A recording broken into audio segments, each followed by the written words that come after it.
नमस्कार मैत्रिणींनो. आज बघा मी काय बनवते. आज मी बनवणार आहे धपाटे बनवणार आहे. धपाट्यासाठी पहिलं ठेचा वाटून घेणार आहे. ठेच्यासाठी हिरव्या मिरच्या घेतली, लसूण घेतली, थोडेसे जिरे घेतलेले आहेत.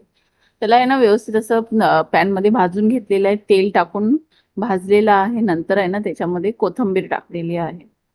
तर व्यवस्थित असं भाजून झालेलं आहे. आता त्याला एका ताटात काढून घ्यायचे, थंड करून नंतर मिक्सरच्या भांड्यात वाटून घ्यायचं आहे. तर तुम्ही असं खलबत्त्याने पण वाटू शकता आबडधोबड. आता मीठ मीठ टाकून वाटायचं आहे. तर इथं बघा ठेचा आपला तयार झालेला आहे. आता पीठ मळायला घ्यायचं आहे. तर इथं मी 2 वाटी असं गव्हाचं पीठ घेतलेलं आहे, 1 वाटी ज्वारीचं पीठ आणि अर्धी वाटी बेसन घेतलेलं आहे. तर बघा असं मापून ठेवलं होतं. तर हे सगळं पीठ चाळून घेतलेलं आहे. आता त्याच्यामध्ये आपल्याला ठेचा टाकायचा आहे, मीठ टाकायचे चवीपुरतं आणि हा ठेचा वाटलेला आहे तो टाकायचा आहे.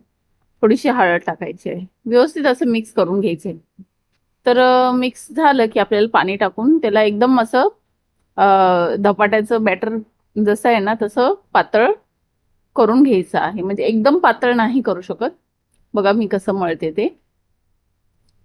तर आहे ना डब्यावरती पण मस्त असं सकाळ सकाळी ना खूप सोपी रेसिपी आहे, फटाफट बनणारी रेसिपी आहे. तर टिफिनवरती पण तुम्ही देऊ शकता, एवढं मस्त आहे. तर हे बघा अशा पद्धतीने आपल्याला हे पीठ मळून घ्यायचं आहे.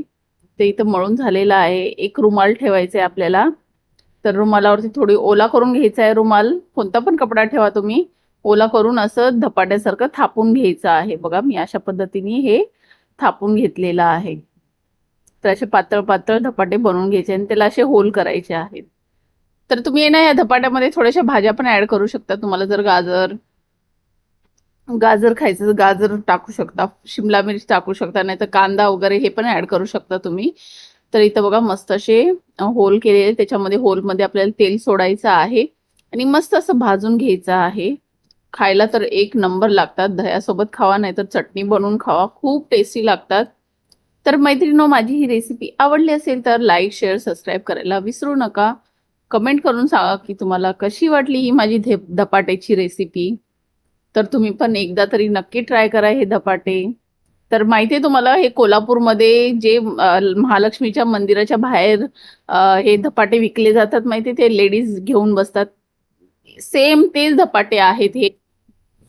तर मस्त असं मी दह्यासोबत सर्व केलेला आहे. तर चला तर मग या तुम्ही पण खायला. खूपच छान असा बेत झालेला आहे. रात्रीला मी बनवलं होतं जेवणाला. खूप छान. माझ्या मुलीला तर खूप आवडतं धपाटे. चला तर मग या तुम्ही पण खायला. बाय.